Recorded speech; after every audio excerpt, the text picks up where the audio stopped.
эки сөздү бириктире албаган депутаттарды көрбөдүкпү 7-чи чакырылышта? Чимкирик, какырык деп уят болбодукпу? Көрнөк чармактарды илип алып, жаркылдатып алып кетип баратышат баягы эле уурулар.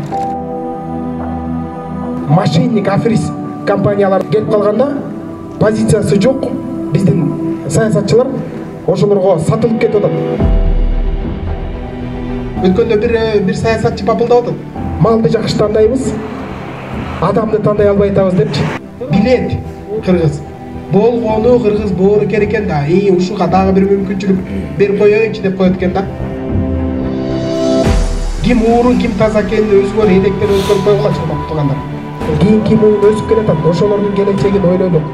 Өзүбүздүкүнө көпчүлүгүбүз макул болуп калдык да. Эми көрөр турмушубуз ушул экен депчи. Мактана турган биздин табиятыбыз эле калды.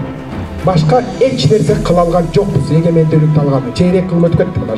Мен ишенем, мына ушул жерде отурган аксакалдар жоопкерчиликти алып туруп жүрөгүңүздөрдөн чечим чыгарып бересиздер.